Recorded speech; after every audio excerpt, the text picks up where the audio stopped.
Hello, everybody. Welcome to Sports Scope. I'm your host, Robert Butler, on this 7th day of November.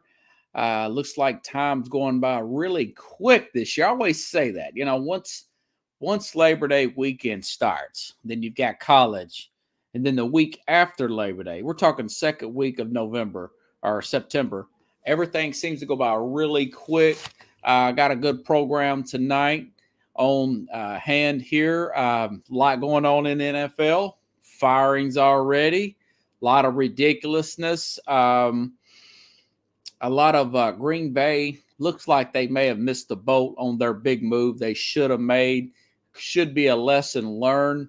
Tom Brady's an outlier and more. I'll get to all that here in just a second. Looks like if you're a Giants fan, you really got to be frustrated with the way things have played out over the weekend, and just a bye week for a team that is 6-2 and in the playoff hunt, very much so. I'll get to that story, but first, the biggest story to me is not about a coach getting fired. It is about the Buffalo Bills. Let me also add to you that Stephania Bell, for ESPN, she's a medical person that deals with these injuries. She said, looking at the mechanism of injury, it looks like Josh Allen, not only did they lose Sunday, he's got a UCL.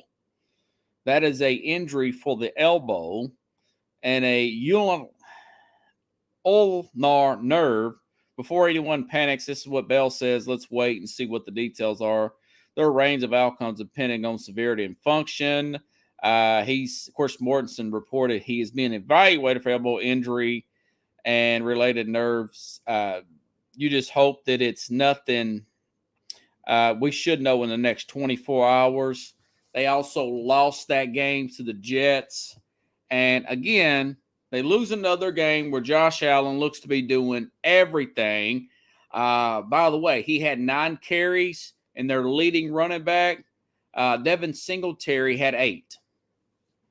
Allen is, for the season, the team's leading rusher. Now, that's a big deal, okay, because they changed coordinators because Brian DeBall now, he is with the he's with the Giants. I just spoke about the Giants. He's the Giants head coach. He was their former offensive coordinator. My big knock on him as being a hire is it looks like that team's lack of efficiency from an offensive perspective, and as far as the running game is going in Buffalo, but they've had a top 5, top 2 running game with the Giants there with Saquon Barkley playing really well, and they're 6-2 as well. Now, but my thing is that this team, they go out and they sign a left guard, pay him pretty good amount of money, $10 million over from the Tennessee Titans, and that is to help them run the ball. Then make a trade to get Naheem Hines from the Colts. They do all this around the trade deadline, and then they turn around and lose the game, and your starting quarterback has an elbow injury. I'm not sure how bad the injury is, and your leading rusher is still your quarterback, which is Josh Allen. Okay? Again, 17 attempts less than a running back. So he is right there. He's like a second running back. And the problem with that is what I've been saying all year for the past 2 years. Been saying this about Lamar Jackson as well as Josh Allen. More so Lamar Jackson because he leads. He's the most rushing attempted quarterback in league history. But I've also said that with Allen too. He's running through tackles, trying to make big plays. You know, it looks great, but at some point you really need a running back who can threaten that defense. We saw a team, and I'm not going to get into the Tennessee game today. I just didn't have the time.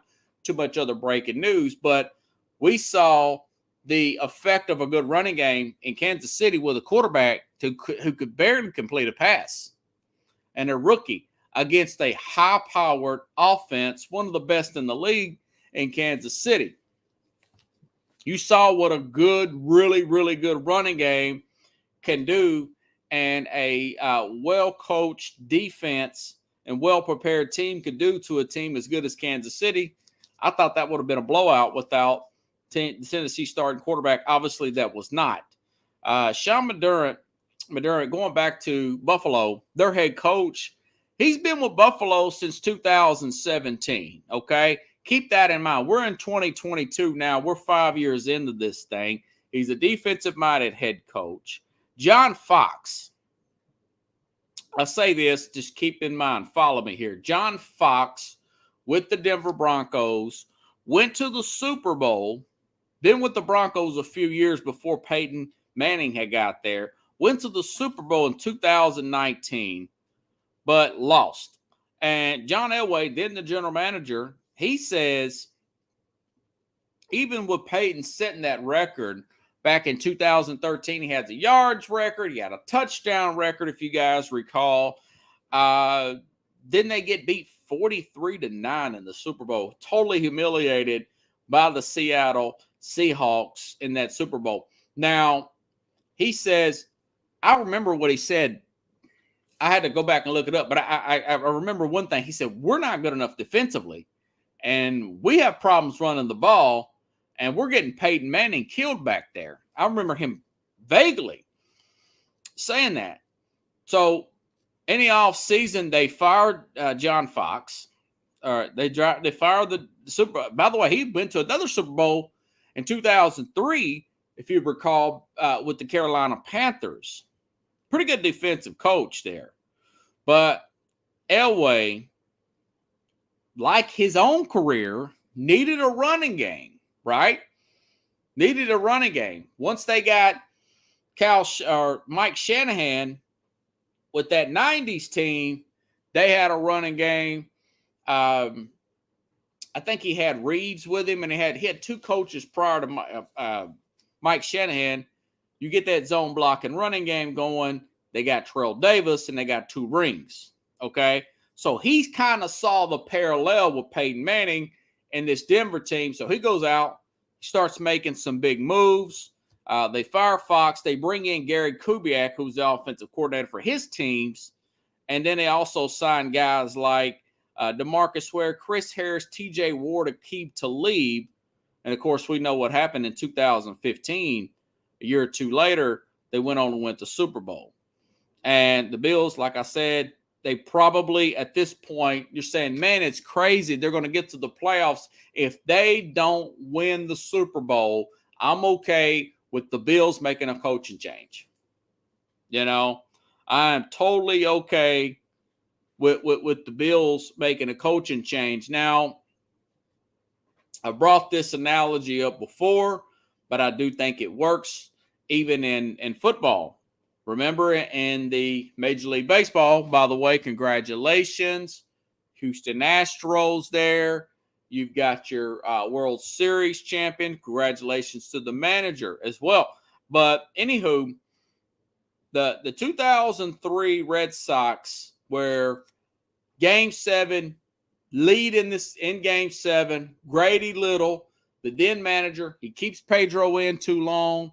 He mismanages that game. The Yankees come back and win in dramatic fashion, and they lose the ALCS again. Soon as the season, I thought it was crazy at the time, but as soon as that season was over with, the Red Sox fired Grady Little, brought in Terry Francona, and the talk was, only thing we're asking you to do is win the World Series. No pressure, just win the World Series. We know what happened in 2004. They went on and won the World Series. I think that move needs to be made. I really do. You know, I think that move needs to be made. If they don't win it all this year, it's on Sean McDermott. Because, see, they have less rushing yards on an average this year than they did last year. The running back actually outrushed Josh Allen for the season last year, which is what the whole idea was. Get this running game going. let's not put everything on Josh Allen. And quite frankly, O.J. Simpson, I know he's a controversial character, but he actually said something. I tried to get the soundbite up, but I was having problems with my tablet. But he was saying Josh Allen can't do it all, man. He can't do as a former running back. You know, you've got to get a guy like this running game. I don't care how talented he is. Now he's hurt. I've been calling for this day for a long time, saying that it's going to happen. It's going to happen. They're getting running backs. They're getting running backs. They went out and got Roger Saffold there at left guard, and they still can't run the football. They just still cannot get any push in that running game, and it all falls down on the head coach. At some point, no matter how many offensive coordinators you go through, offensive line coaches, free agent running backs, it falls on the head coach. You know, I see this all the time in the NFL. Defensive guys, they just can't quite get the right coordinator in there sometimes. And that running game still looks the same. You know, they should have had a little bit more running game out of Singletary and lean on it. Some weeks they do, other weeks they don't. They seem to get away from it early. If it don't work, kind of like with the Dallas Cowboys, the big knock on them last year was they were getting away from the run early when they could not run. That doesn't mean you have to be running into the same type of running play where you're running into a brick wall. That's not what I'm talking about. But finding other ways to get the running backs the football to simulate a running game so you're not getting your quarterback killed back there. Because enough, as big as this guy is, now he's got an injury. I hope it's not too bad because I really do like the story. I like to watch this team. But I'm just saying, if they don't win it, I'm okay with them letting Sean McDermott go. I mean, when you've got a talent like, look about how far back this goes with Buffalo. This team has been so close, going back 30 years to the missed field goal back in 1990 to the New York Giants. Then they lose again to the Washington Redskins, and then you got two Cowboy losses, one blowout and one fairly somewhat closer game. And since then, Jim Kelly, they really haven't found a quarterback until now with Josh Allen, who I still think is still up right up there with the MVP candidate. But as good as this team has been playing, as good as they're only one game up in their division. I'm telling you, Sean McDermott is a guy that to be thought about as one that could be a surprise hot seat hire, a fire. Sometimes it happens. Sometimes a certain coach can only get it. We saw it with the Golden State Warriors. We saw it with them with Mark Jackson, now to Steve Kerr. We saw it with John Fox to Gary Kubiak. We saw it with Grady Little to Terry Francona. By the way, announcement. Very good possibility. Now, it was confirmed earlier from Denise Pickles. From Denise, and I will make another announcement. She is the assistant for Mike Westhoff. That Mike Westhoff will be on the program Thursday. I'll be interviewing him about his book, Figure It Out. And I just finished that book on Saturday. I had to get my car, to get some routine maintenance done. And I just finished off the past 50 pages. Really good book, Mike Westhoff. Now, she said send me, she confirmed it, and then she gave me Mike's email. Then she asked me for one on my podcast, so I sent her an interview that I did a few months ago with former Dallas Cowboy Jim Jeffcoat. Now, hopefully this interview is still on. Maybe she's just wanting to see what the program looks like, but I also sent her an email saying, hey, look, Mike added me as a friend a while back on Facebook. I'm sure he's seen my work, but here's a sample of my work anyways. I don't think that's going to be a problem. I think that Mike will be on Thursday around 8:15 Eastern time, 7:15 Central. We'll talk about this book. I'm really excited. We've got a few really good questions I want to ask him about this book. Some of the coaches he's had run-ins with, some of his regrets. So tune in. I will give you 2 or 3, 4 or 5 maybe announcements and heads up before I actually have that interview set up with Mike Westhoff, former Jets special teams coach. This guy's been 32 years in the NFL. The Miami Dolphins under their legendary coach there, Pickles, that was coached the 72 Dolphins with Dan Marino. And then, of course, under Herm Edwards. I can't believe this guy's name is slipping my mind here. But Mike Westhoff will be on the program Thursday, pending some setback. Okay? All righty then. In other news, there was a fire in here. Okay, now, so Jim Irsay, so the Colts fired their offensive coordinator last week, 6 days ago, right?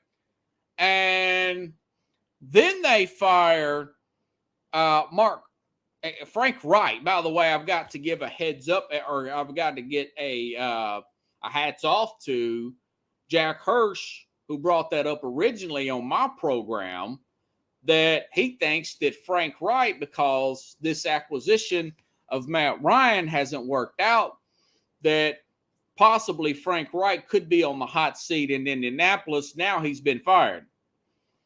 Jim Irsay, I've had to go back and look at Jim Irsay, and now, so they fire their offensive coordinator, and then they bring in this second-year player, Sam Ehlinger, out of Texas, to play in over Matt Ryan. 2 weeks with this guy, and here's their offense. Here's a stat. I swear, I retweeted this stat out, guys, and an hour later, this guy was fired. Points per game, Colts, 32nd, dead last. Sacks allowed, 32nd, dead last. Touchdown to interception ratio, 30th, second to last. Or two. Yards per play, 30th in the league. Rushing touchdown, 31st. Yards per rush, 30th, which means their running game's not what it was last year. 30th in fourth down conversion and 31st in efficiency. I tweet that out around 10:30 Central Time, and I swear an hour later, it seems like Jim Irsay fires Frank Wright there, the head coach. But my thing is, you got a second-year quarterback in there. You got injuries everywhere. And I don't know what he expected Frank Wright to do in 2 weeks to make him want to fire Frank Wright in the middle of the season. We still got like 8 games left, So you still got these 8 games left. This team did beat the Kansas City Chiefs. So I started looking in Jim Irsay. I started looking up his past and seeing what the deal was with him. And,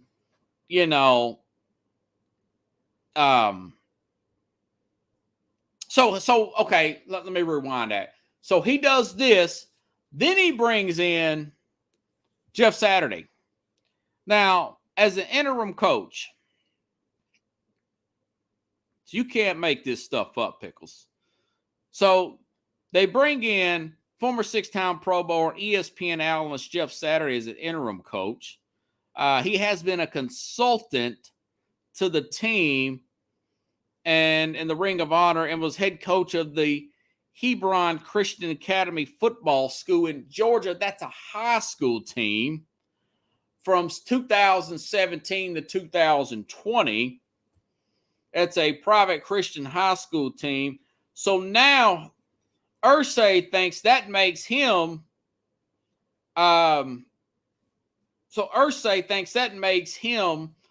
qualified to be an interim head coach for half of the season practically. And then Adam Schefter also puts out, here's one of the biggest issues with the new Colts interim head coach will counter as he arrives in Indianapolis later on today, no one on his staff has ever called plays in the NFL. No one on the interim coach staff, like I said, that this is Jeff Saturday, has ever called plays. It will be one of Saturday's first orders in business, figuring out who will call plays, and somebody put back at me, we'll maybe bring in Peyton Manning. So that tells you that Jim Irsay has no plan. It's how he feels when he wakes up in the morning. Okay, I mean, just you can't make this stuff up, man. Yeah. Pickle says he did the right thing. Well, yeah, I mean, you might want to wait till the season gets over with, or at least have a plan for an accurate interim head coach. But I started looking at Jim Irsay's, some of his background. You know, I know the Colts have been very successful. But so Jim Irsay is the son of Robert Irsay. Robert Irsay purchased this team, businessman, purchased this team in 1972.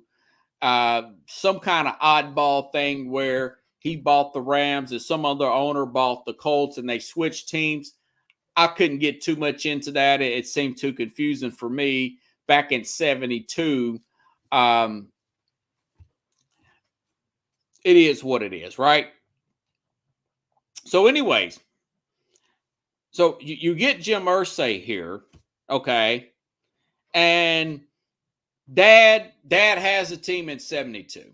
Okay, Dad has a stroke, Robert Irsay, who was also the guy who John Elway didn't want to play for, known as being a really hothead, a cruel, hard-edged businessman, pretty good businessman, but a hard guy to get along with, had a reputation for being a bad owner, smart aleck, and long story short, Elway didn't want to play for him, said he'd go play for the Yankees in the 83 draft.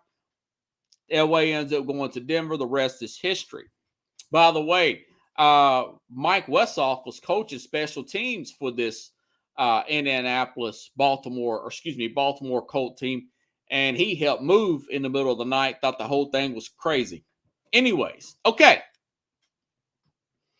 So 1995, he has health problems, has a stroke. Robert Irsay has health problems. He dies in 97, right? So Jim Irsay has no other background in business or anything. His first job is to take the Indianapolis Colts, right? So he hires Bill Polian. Bill Polian in 1998 goes out and drafts Peyton Manning, all right? And I looked up Polian's resume. He ends up becoming 6-time executive of the year. Even prior to dealing with the Colts, Bill Polian was executive of the year in 88 and 91, 95, 96, right? So he makes a one home run hire here, somewhat of a lucky hire. They bring in Peyton Manning. They went through a few coaches, but they end up getting to Tony Dungy. The rest is history. They win a lot of games, win a Super Bowl, right? When 2011, Manning has his neck injury. He's out for the season. They lose all their games because Polian's philosophy was that Manning, and I thought this was wrong, but Polian did make a big mistake here. They got so light on defense that he was building that team with very light players on defense and also heavy players on offense, offensive linemen, whatnot. And once Manning got hurt, they started losing like nobody's business, lost every game, got the number one pick. Irsay overreacts, okay, fires everybody, including Polian.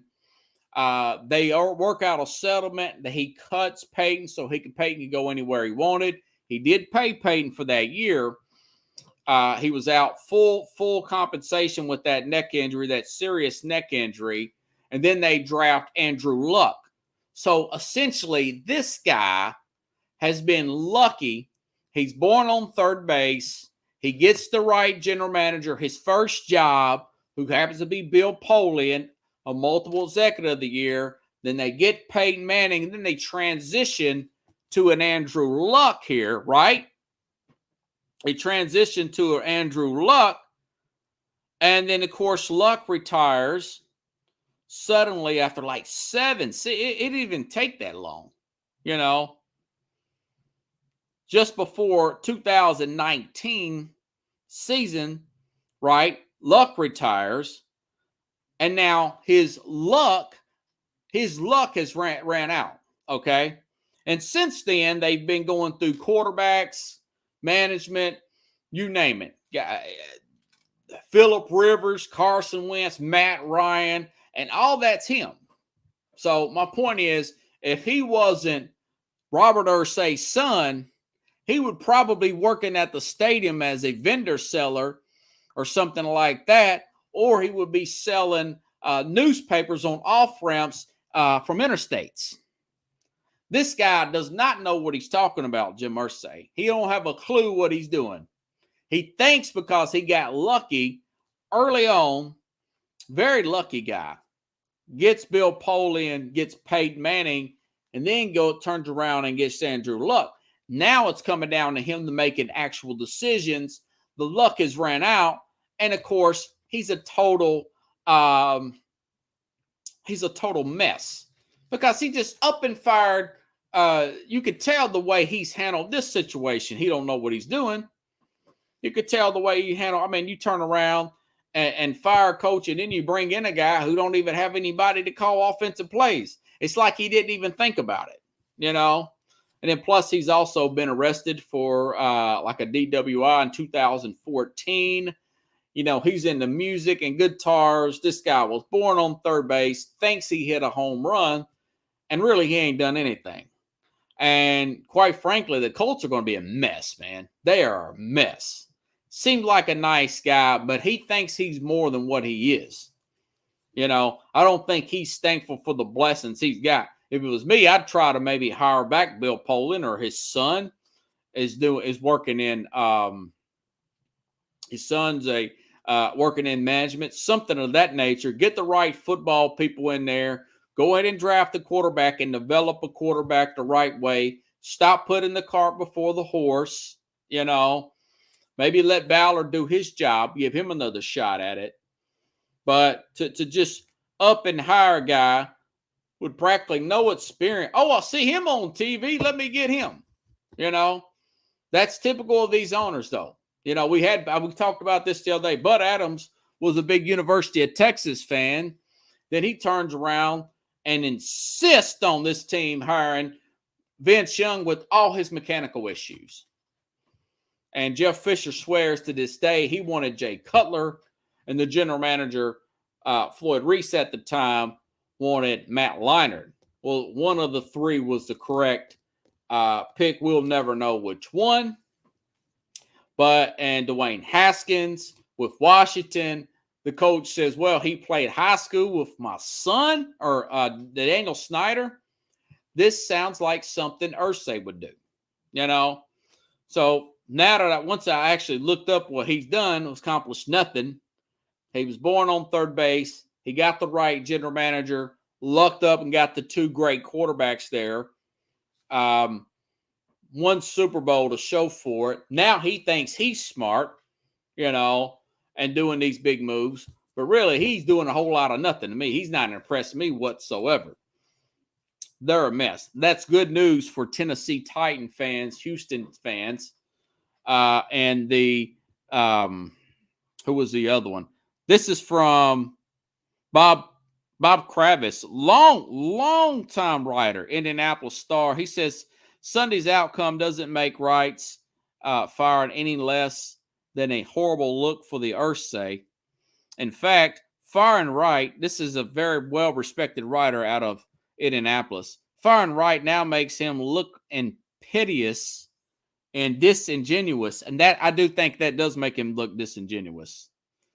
And it was hugely unfair to Wright, who's generally been left to take the fall for the misplays by the owner and the general manager. We don't know who's calling what. Same thing we talked about with the Eagles. Now, it turned out the Eagles knew what they were doing with Howie Roseman and their owner up there. But I seen him on Hard Knocks, the mid-season one, which, by the way, they're doing another one, which will be on Wednesday with the Arizona Cardinals. That's a different story here. But they're supposed to have a press conference today. It's been pushed back a few hours. But I just think it's just Tom Pelissero from NFL Network says the Texans came under heavy scrutiny this past January for interviewing Josh McCown for a long-time NFL veteran with only head coaching experience for their head coaching job. The AFC rival Colts have now similar hired Jeff Saturday with a similar resume on an interim basis. It's just neat. It's like he just woke up and said, you know what? I'm doing away with it. I like this guy on TV. He played center for us. Let me call Jeff Saturday. That's like John Gruden, and it may have been Mark Davis that wanted to go hire Mike Mayock. Mike Mayock was a TV guy. Seemed like he's smart, knew his stuff. He was a TV guy with NFL Network, never been a general manager. And now we're looking at all the players the Raiders had to get rid of. He totally struck out, too, with the Raiders. Yeah. Consulting. Yeah. That's all he was doing, you know. I didn't coach, but I played for a little while. I gave you a little bit of advice. Other words, I'm not a coach, but I did stay at a Holiday Inn Express last night, you know. That's like the hiring of a guy like Cliff Kingsbury after he gets fired. Well, he coached Patrick Mahomes and he knows Sean McVay.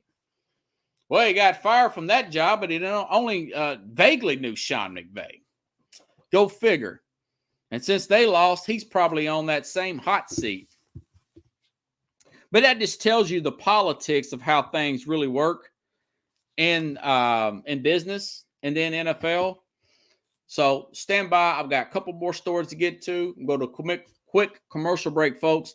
I'll be back in a minute and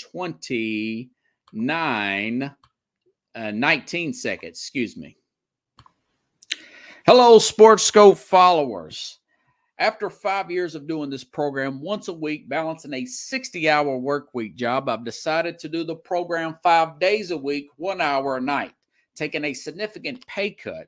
So I've started a Patreon page, which is Patreon, Patreon/SportsScope, spelled the same way at the bottom of the screen you see there. For $5 a month, 17 cents a day, you can help support the program. You ask yourself, why SportsScope? Well, I bring in such big names such as Al Borges, former Auburn offensive coordinator, and I cover the big news in sports that the corporate media will not cover. If you want to contribute more than $5 a month, you can go use the Cash App.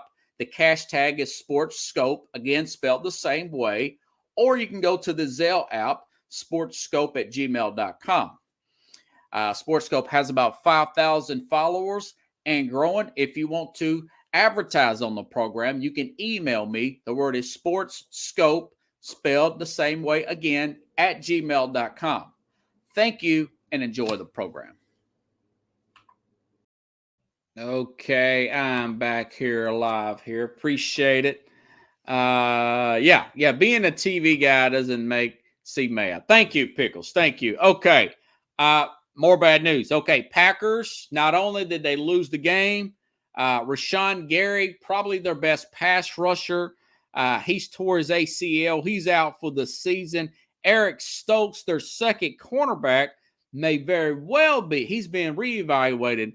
He's probably going to be out for a while, if not the season. On top of that, Aaron Rodgers threw 3 interceptions to the lowly Detroit team.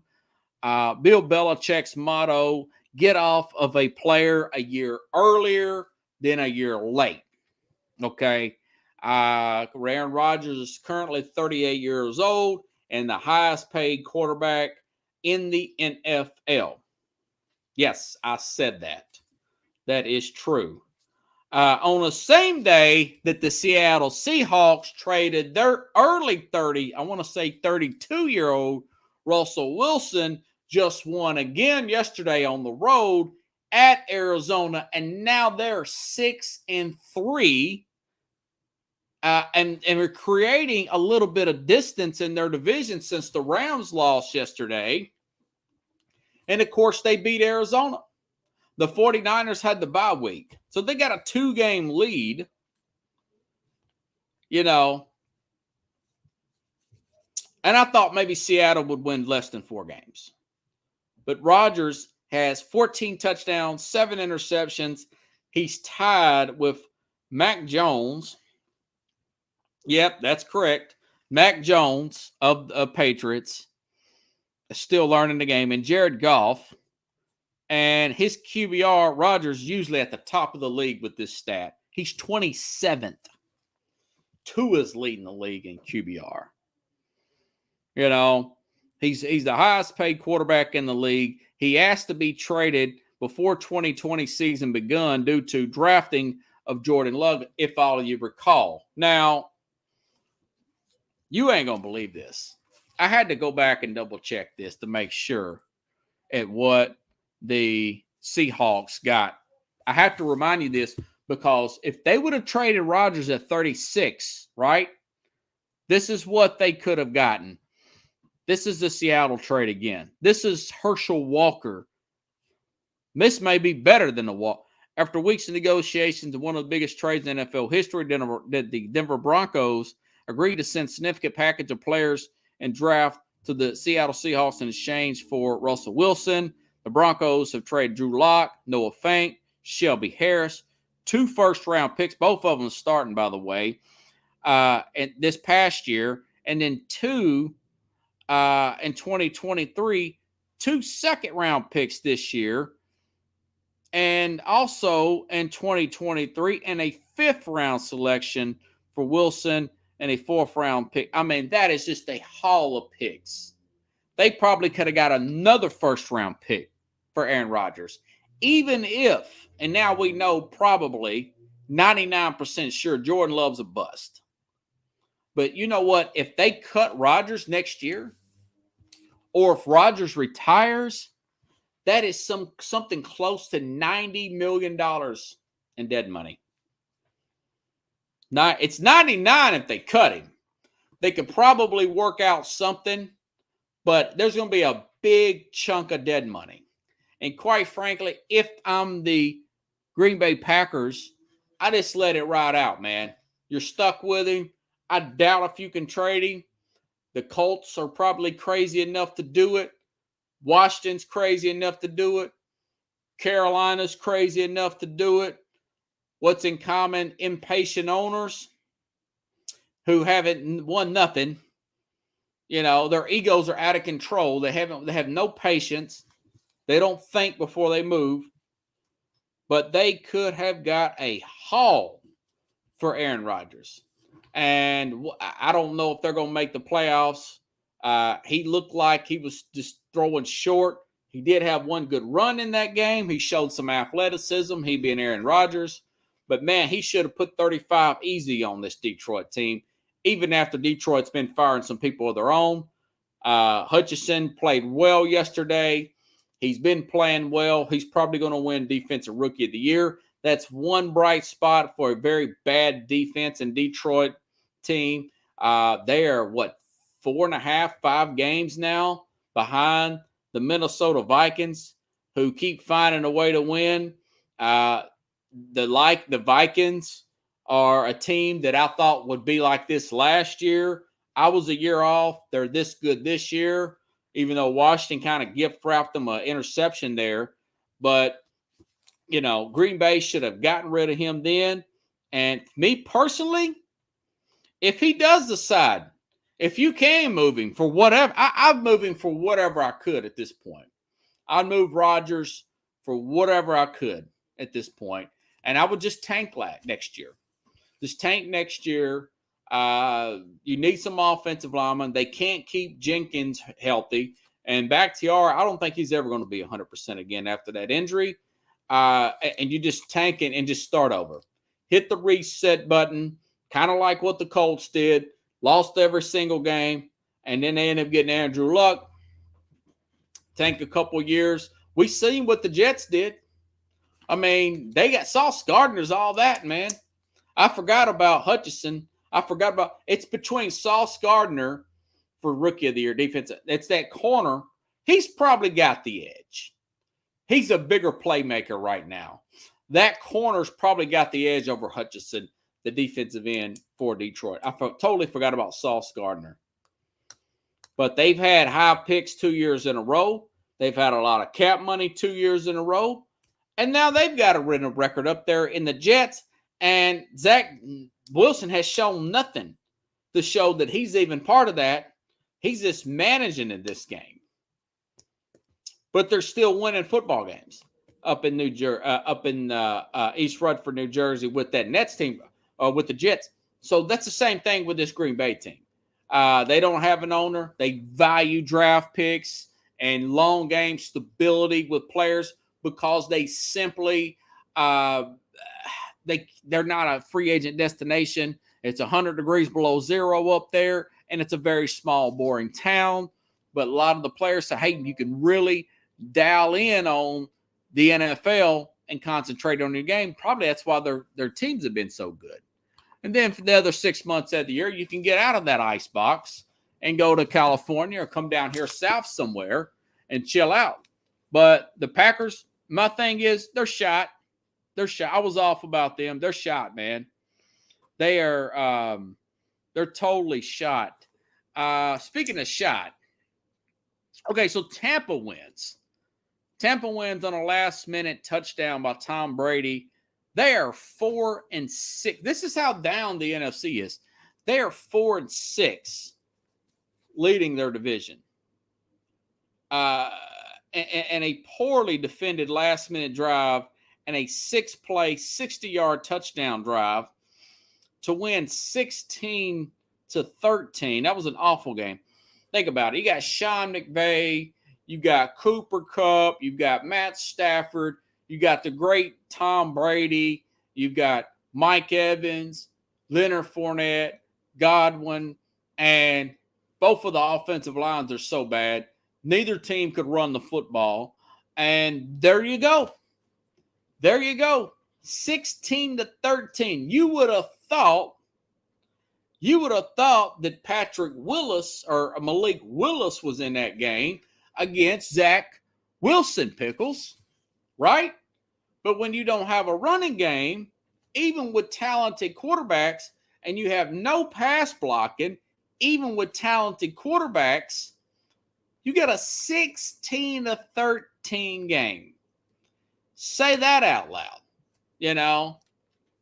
And McVay got out coached, yeah. And I really put it on former Tampa Bay head coach, very young though, very young, Raheem Morris, who's 46, right?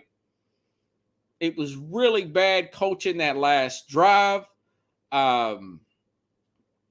Brady and that offense, they ripped that defense apart in that last drive, but they only got 51 yards, you know. And Brady, he said a curse word, bleep, yeah, this feels good at the podium.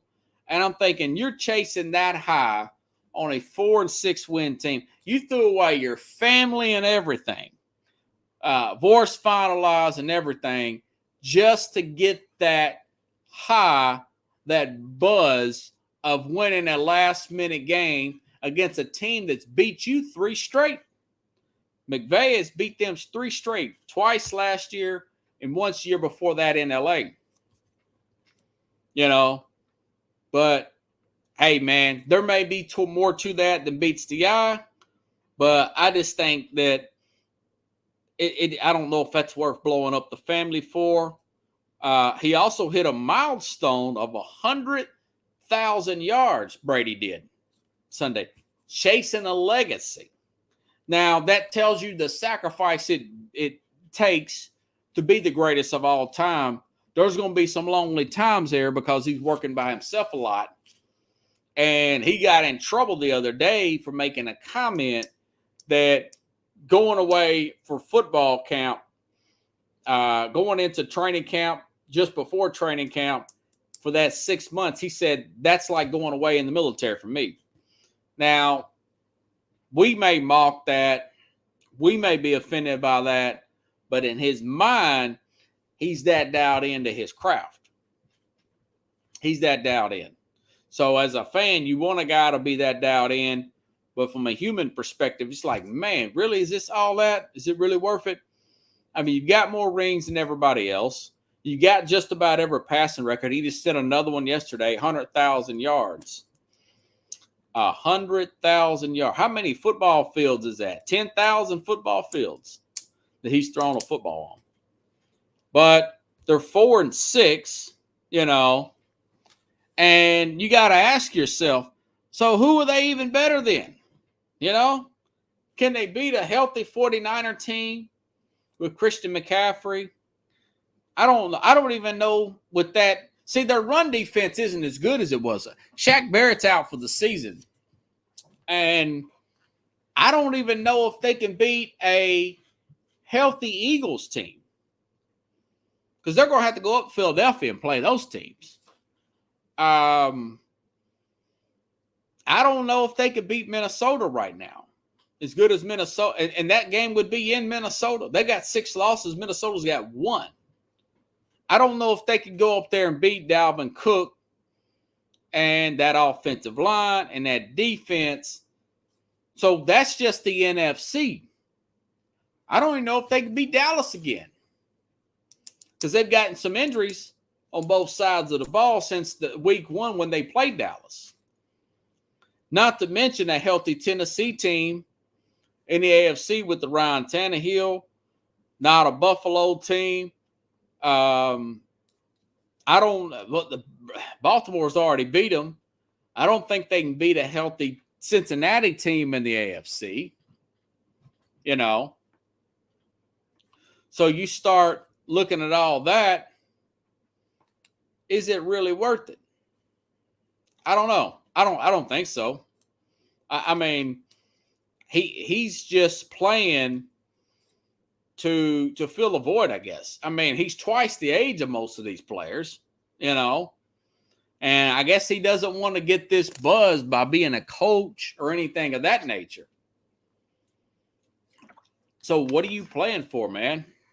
You know, love of the game, to put ice on, to get a thumb sewed up. You got a lot of money, fame, whatever. It was a good win, though. It was a good win for Tampa. And I'm glad they did beat McVay. Pickle says earlier, he said they got out-coached big time. Yeah. Well, McVay was bragging and kind of mocking Bill Belichick, who won again yesterday. They beat that Colts team. At him and Les Snead, they were bragging Bill Belichick as he feels like Belichick overdrafted a player. Belichick said him that there were 8 rings versus his 1, and now he acts like he done hit a home run. Another guy born on third base. But I haven't forgot that. That really irked me. Speaking of stuff that's irked you, I mean, I know things have been good for the Giants, but now you've got this guy, Xavier McKinney, this genius. There's an unwritten rule, guys. And it's just common sense. It's logic. Just because you can do something technically in air quotes, don't mean you should do something in air quotes.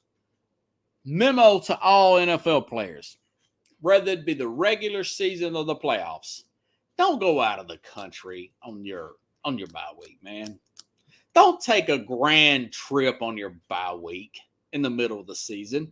Yes, you can do it, but does it look good? Remember when I want to say it was Jessica Simpson, I think, that Tony Romo was dating some years ago. I want to say it was back in 2007. Really good Dallas team that year.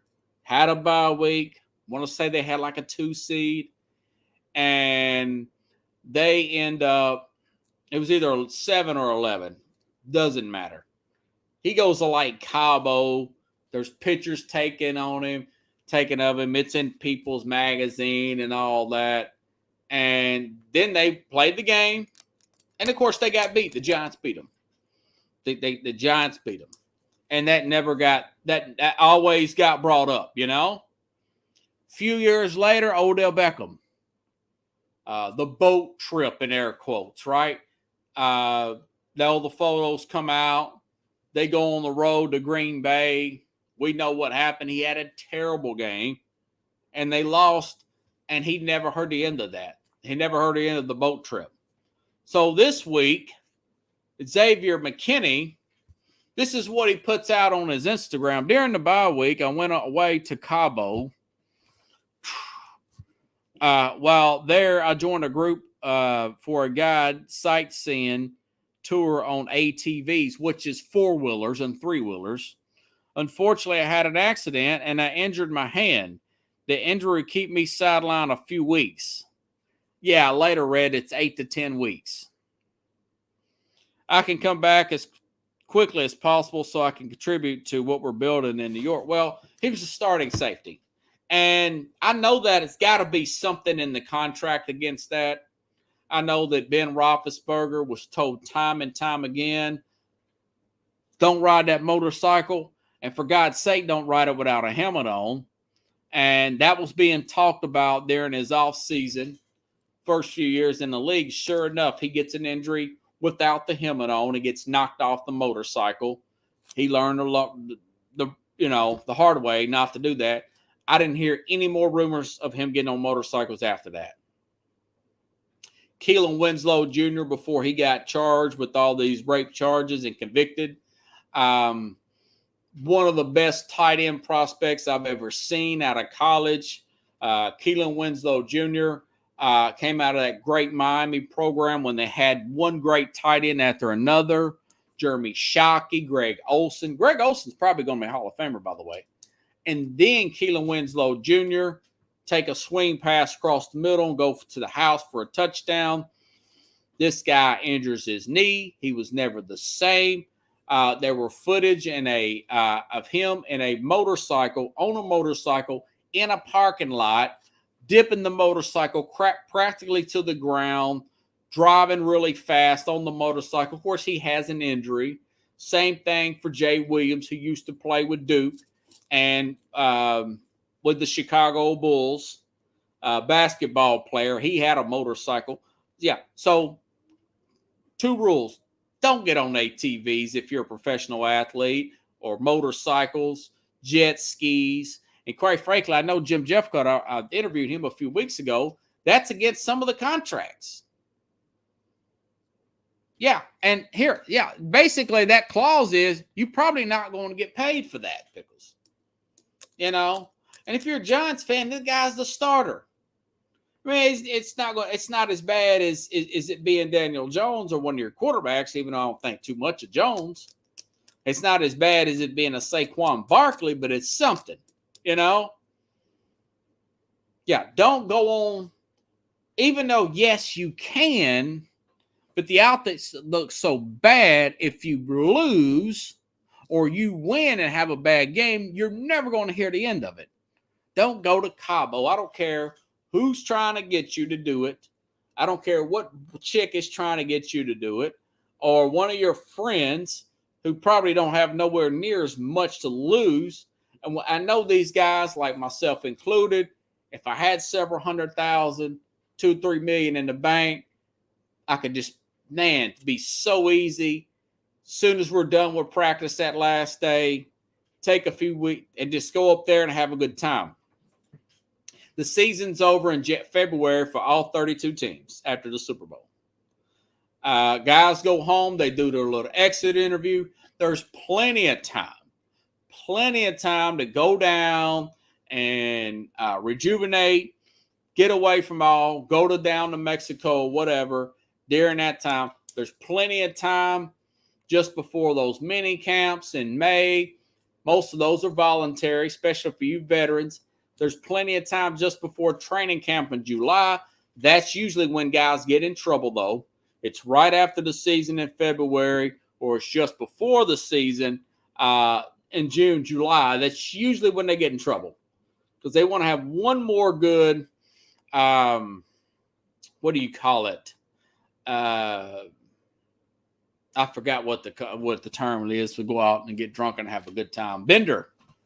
One more good bender before you had to go put your focus hat on, your thinking cap on, and get into serious mode towards count.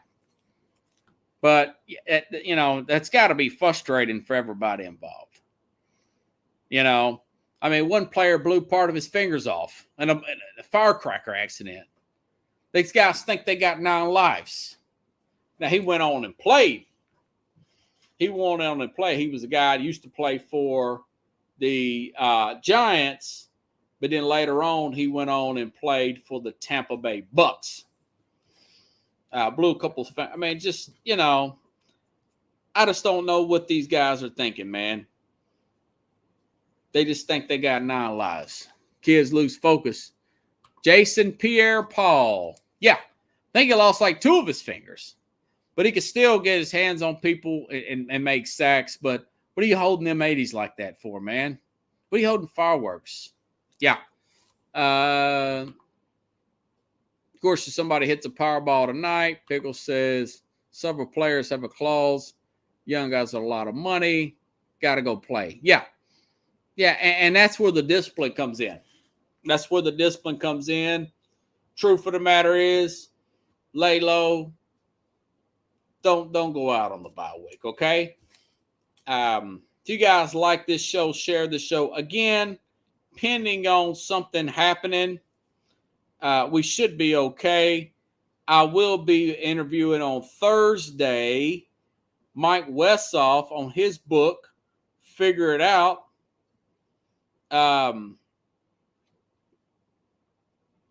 As long as his assistant don't shoot down my podcast. If she does, I'll just be doing a show by myself Thursday. That's no big deal either. But be interviewing him if everything goes right Thursday, 8:15 Eastern, 7:15 Central. Ask him about his book. Got a lot of questions. Man, he's coached under some of the best of all time. Jimmy Johnson, I want to say he's worked with the coach from the Dolphins there. That's coached the 72 Dolphins, Pickles. He has coached with all these guys. Herm Edwards. I want to say he's coached under 3 coaches with the Jets. They got rid of the coach, but they didn't get rid of Mike Westphal. That's how good. He was on Hard Knocks. I'm going to see if I can play a bit from him. Don Shula, thank you, Pickles. He loved Don Shula.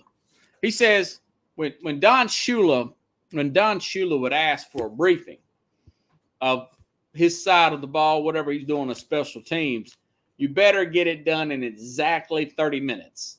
Because Mike says if you're in mid-sentence, Shula's done. He puts those really nice sunglasses on and he walks out. Very big time manager guy. Didn't waste time on nothing. Interesting guy. If everything's going to be okay. Of course, to the assistant, I think it's going to be okay. I don't know why she asked to listen to the program, but it's nothing that I wouldn't say before. Okay? All right, guys. Again, I'll be back here tomorrow. We'll go over, run the ball, stop the run. Brian Greasy's dad, Bob Greasy, got hurt that year. Had 2 different quarterbacks. Still won the Super Bowl in '72. Went to the Super Bowl with Dan Marino. Yeah, he talked about those teams. Hopefully, we'll get him in on Thursday. Glad to hear back from him. We'll see how that plays out tomorrow. We'll get into a little college football. I'm starting to get this notion that these spread teams start to wear out around the same time here. I noticed that in the college game. Of course, Georgia beat Tennessee. And I noticed Wake Forest lost again to NC State. That's kind of an observation there. We'll get over that go over that tomorrow night. So everybody, thank you for watching the show. Again, if you like the show, please share the show and subscribe to the YouTube channel, Sports Scope. Okay? Have a good night, everybody. I'll see you tomorrow, same place, same time, here on Sports Scope.